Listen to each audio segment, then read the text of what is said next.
Hey folks, it's Friendo here. This is a requested response to Watcher Azrael on his question about defense spending for weapon systems. Now he asked me for a response because I was in the military, so I may have kind of a different perspective on this than he does. So I'll start off with at the end of the video you ask, why are we spending so much money on advanced weapon systems, because there's really no threat. I don't see it that way. There is something to be said for global power. That is, we can deter conflicts from occurring primarily between smaller nations whose military may be far weaker than ours, but whose militaries are still a threat conventionally to each other. By having a military that could beat both at the same time, we can affect change in those areas of conflict.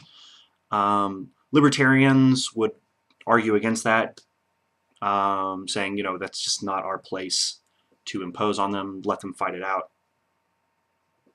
But that's one issue there. Not just a matter of what are we protecting ourselves from, but how are we impacting peace and stability around the globe. That's part of the global mission. But really the issue here, because what we're talking about is oversight and use of the budget that the Pentagon already has. The dollars that we spend can go a lot further. This is an issue that actually has a lot of discussion within the military. There are sitting generals and colonels who put out position papers. And while I was a sergeant, I read over a lot of this. I read over a lot of the debate.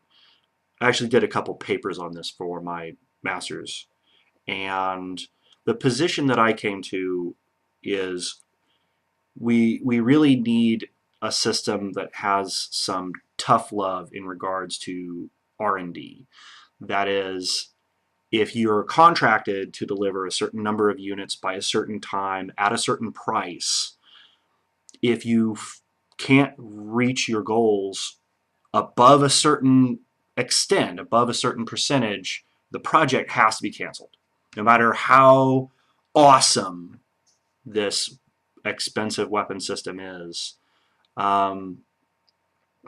if you're 10 years past your deadline, $20 billion over budget, and well short of the performance requirements you were originally contracted for, don't spend another $200 billion to prop the project up and still get half as many fighters or half as many tanks as you could before.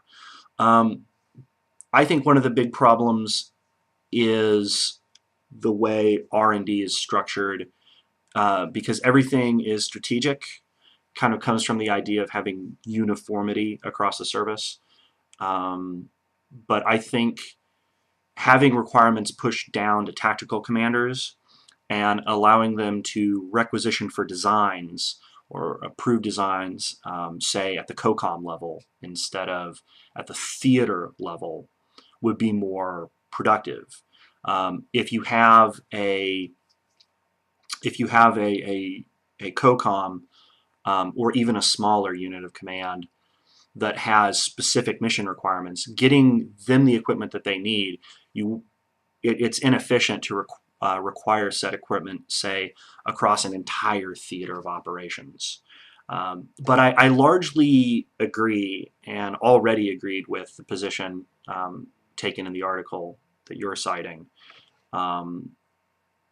If something is not ready for combat, if it's going to have to be retrofitted and stress tested and redesigned, then you can't say that it's ready for production. You can't count that as a win. But looking specifically at the Joint Strike Fighter, this was supposed to be a money-making program.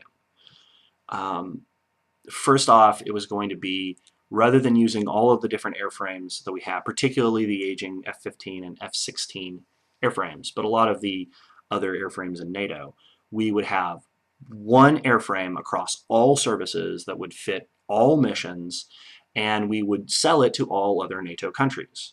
Right now we're selling F-16s to allied nations.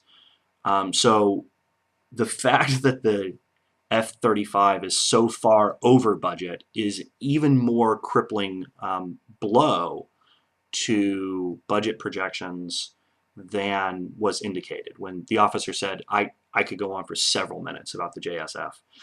The issue isn't whether or not it's a great plane. The issue isn't whether or not it has the capabilities that we're looking for. The issue is, could we have got it in half the time at half the cost? And I would say yes. I think a large part of the failure is the appropriations process. But that's really what the Government Oversight Commission is looking at, not the question of whether or not we need to have sophisticated state-of-the-art military weapon systems. In the context of this discussion, we can assume that we do. But we can still get twice as much out of our money for half the cost just by changing the way we do appropriations. So my position on this is that when I was active duty, I was in contact with soldiers who were in in combat zones, on a daily basis, and we used to kick these ideas around. What do you think is a waste of money? What do you think is a good investment? What's the equipment you like using? What is it that you like having on hand downrange? What are you required to train on that you consider a piece of shit? And at the tactical level, everybody has different opinions. But we're talking about the Pentagon level, something that is decided by generals. And as projects come to be, generals and appropriations will stake their promotion on this project being the next generation of military development, tactical or strategic use.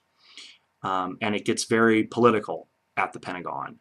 Canceling a project also means canceling these generals' careers.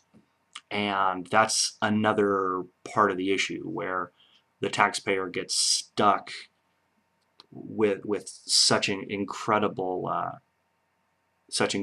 bills for products that we should have already had in service years ago. Because well past its deadline, the JSF has not replaced the F-15 and F-16 fleets that we have, that have so many different versions where we can't standardize our parts, we can't standardize avionics, and when you require different pieces for all these different airframes, then you require different training for different installations. And all we've done is reintroduce that problem with our next generation aircraft, which we're supposed to do away with that problem in the first place. The problem isn't really one of the budget itself. The problem isn't one of engineering, but the appropriations process siphons away all of our money and creates no disincentive against doing so. So that's my answer. That's my analysis of this particular issue. I agree with the article, but it's not in and of itself indicating that we shouldn't be spending money the way we are, or on the things that we are, but the way we're spending our money could get us a lot more. All right, so anyway, take it easy.